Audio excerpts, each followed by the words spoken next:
Radhe Radhe. रसधाम channel में आप सबका स्वागत है। आप सभी का दिन शुभ हो। आज से पवित्र फाल्गुन मास की शुरुआत हो चुकी है। फाल्गुन मास हिंदू पंचांग का अंतिम मास होता है, जिससे अगले मास में होली की पूर्णिमा से यानी फाल्गुन की पूर्णिमा से नव वर्ष की शुरुआत होती है।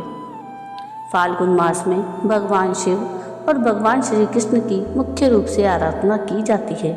फाल्गुन मास में ही प्रमुख रूप से दो बड़े त्यौहार मनाए जाते हैं, जो कि शिवरात्रि और होली होती है। आइए आज के इस वीडियो में हम सोमवार के व्रत के उपलक्ष्य में भगवान भोलेनाथ की एक पवित्र कथा सुनेंगे। शिव पुराण के अनुसार इस कथा में ये बताया गया है कि सोमनाथ ज्योतिर्लिंग का उद्भव या स्थापना कैसे हुई। सोमनाथ ज्योतिर्लिंग भगवान शिव का प्रथम ज्योतिर्लिंग है। पुराणों में सोमनाथ ज्योतिर्लिंग की स्थापना से संबंधित कई कथाएं हैं। उनमें से ही शिव पुराण की एक कथा हम आज सुनेंगे। जय भोलेनाथ की। जब प्रजापति दक्ष ने अपनी सभी 27 पुत्रियों का विवाह चंद्रमा के साथ कर दिया तो वे बहुत प्रसन्न हुए। पत्नी के रूप में दक्ष कन्याओं को प्राप्त कर चंद्रमा बहुत शोभित हुए और दक्ष कन्याएं भी अपने स्वामी के रूप में चंद्रमा को प्राप्त कर सभी कन्याएं भी इस विवाह से प्रसन्न थीं। चंद्रमा की उन 27 पत्नियों में रोहिणी उन्हें सबसे ज़्यादा प्रिय थी, जिसको वे विशेष आदर और प्रेम करते थे। उनका इतना प्रेम अन्य पत्नियों से नहीं था। चंद्रमा की अपनी तरफ उदासीनता और उपेक्षा को देखकर रोहिणी के अलावा बाकी दक्ष पुत्रियां बहुत दुखी हुईं। वे सभी अपने पिता दक्ष की शरण में गईं और उनसे अपने कष्टों का वर्णन किया।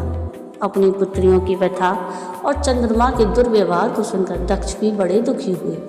उन्होंने चंद्रमा से भेंट की और शांतिपूर्वक कहा, कलानिधे, तुमने निर्मल और पवित्र कुल में जन्म लिया है, फिर भी तुम अपनी पत्नियों के साथ भेदभावपूर्ण व्यवहार करते हो। तुम्हारे आश्रम में रहने वाली जितनी भी स्त्रियां हैं, उनके प्रति तुम्हारे मन में प्रेम कम और अधिक ऐसा सौतेला व्यवहार क्यों है? तुम किसी को अधिक प्यार करते हो और किसी को कम प्यार देते हो। ऐसा क्यों करते हो? अब तक जो व्यवहार किया है वह ठीक नहीं है, फिर अब आगे ऐसा दुर्व्यवहार तुम्हें नहीं करना चाहिए। जो व्यक्ति आत्मीय जनों के साथ विषमतापूर्ण व्यवहार करता है उसे नरक में जाना पड़ता है। इस प्रकार प्रजापति दक्ष ने अपने दामाद चंद्रमा को प्रेम पूर्वक समझाया और चंद्रमा में सुधार हो जाएगा ऐसा सोच प्रजापति दक्ष वापस लौट आए। इतना समझाने पर भी चंद्रमा ने अपने ससुर प्रजापति दक्ष की बात नहीं मानी। रोहिणी के प्रति अतिशय आसक्ति के कारण उन्होंने अपने कर्तव्य की अवहेलना की और अपनी अन्य पत्नियों का कुछ भी ख्याल नहीं रखा और उन सभी से उदासीन रहे। दोबारा समाचार प्राप्त कर प्रजापति दक्ष बड़े दुखी हुए। वे पुनः चंद्रमा के पास आकर उन्हें उत्तम नीति के द्वारा समझाने लगे। दक्ष ने चंद्रमा से न्यायोचित बर्ताव करने की प्रार्थना की। बार बार आग्रह करने पर भी चंद्रमा ने अवहेलना पूर्वक जब दक्ष की बात नहीं मानी, तब उन्होंने चंद्रमा को श्राप दे दिया। दक्ष ने कहा कि मेरे आग्रह करने पर भी तुमने मेरी अवज्ञा की है, इसलिए तुम्हें क्षय रोग हो जाए। दक्ष द्वारा श्राप देने के साथ ही क्षण भर में चंद्रमा क्षय रोग से ग्रसित हो गए। उनके क्षीण होते ही सर्वत्र हाहाकार मच गया। सभी देवगण और ऋषिगण भी चिंतित हो गए। परेशान चंद्रमा ने अपनी अस्वस्थता और उसके कारणों की सूचना इंद्र आदि देवताओं और ऋषियों को दी।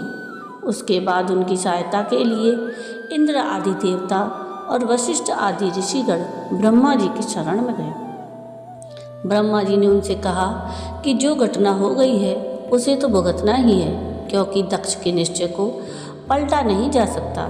इसके बाद ब्रह्मा जी ने उन देवताओं को एक उत्तम उपाय बताया। ब्रह्मा जी ने कहा कि चंद्रमा देवताओं के साथ कल्याणकारक शुभ प्रभास क्षेत्र में चले जाएं। वहाँ पर विधि पूर्वक शुभ मृत्युंजय मंत्र का अनुष्ठान करते हुए श्रद्धापूर्वक भगवान शिव की आराधना करें।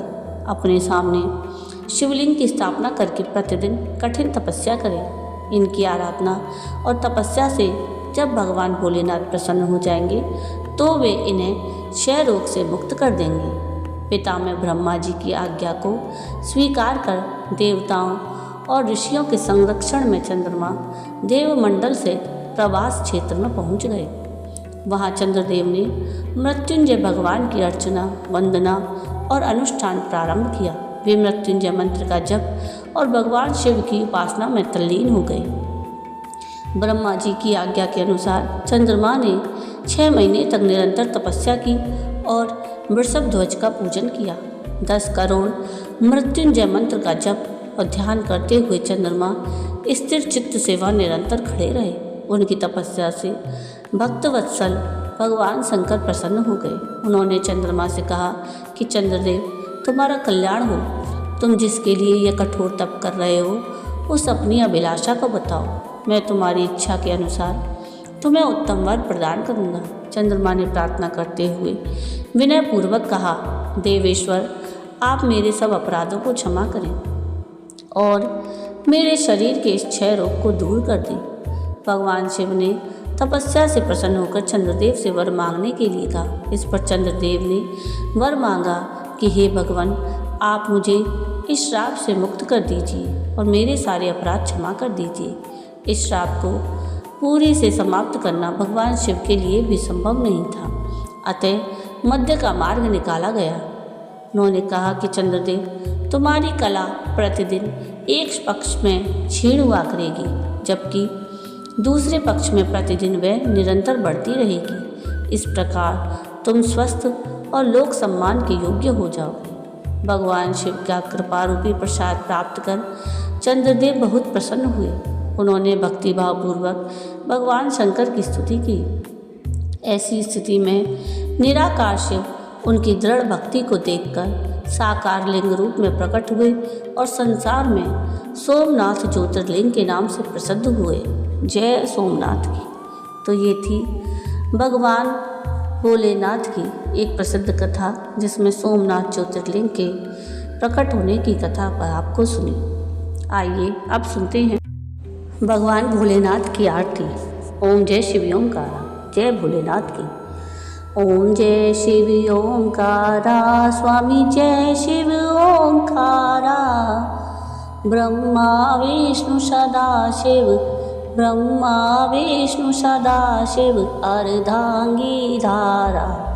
ओम जय शिव ओंकारा, एकानन चतुरानन पंचानन राजे, बोले पंचानन राजे। हंसासन गरुणासन, हंसासन गरुणासन, वृषवाहन साजे। ओम जय शिव ओंकारा। 2 भुज 4 चतुर्भुज, 10 भुज अति सोहे, बोले 10 भुज अति सोहे। तीनों रूप निरखते, तीनों रूप निरखते, त्रिभुवन जन मोहे। ओम जय शिव ओंकारा। अक्षमाला वनमाला, मुंडमाला धारी, बोले मुंडमाला धारी। त्रिपुरारी कंसारी, त्रिपुरारी कंसारी, करमाला धारी। ओम जय शिव ओंकारा। श्वेतांबर पीतांबर, बागंबर अंगे, बोले बागंबर अंगे। सनकादिक गरुणादिक, सनकादिक गरुणादिक, भूतादिक संगे। ओम जय शिव ओंकारा। करके मध्य कमंडल, चक्र त्रिशूल धरता, बोले चक्र त्रिशूल धरता। जग करता जग भरता, जग करता जग भरता, जग पालन करता। ओम जय शिव ओंकारा। ब्रह्मा विष्णु सदा शिव, जानत अविवेका, बोले जानत अविवेका। प्रणवाक्षर में शोभित, प्रणवाक्षर के मध्य ये तीनों एका। ओम ओम जय शिव ओंकारा, ओम जय शिव ओंकारा, शिव ओंकारा, ब्रह्मा विष्णु सदा शिव अर्धांगीधारा। ओम जय शिव ओंकारा। जय भोलेनाथ की। तो ये थी सोमनाथ ज्योतिर्लिंग की कथा और भगवान भोलेनाथ की आरती। आपको आज का ये वीडियो कैसा लगा मुझे कमेंट करके ज़रूर बताइएगा। और अगर आपको आज का ये वीडियो पसंद आया हो तो प्लीज़ इसको लाइक शेयर ज़रूर कीजिएगा और प्लीज़ मेरे चैनल को सब्सक्राइब कीजिएगा और कमेंट में राधे राधे ज़रूर लिखिएगा। वीडियो पूरा देखने के लिए थैंक यू। राधे राधे।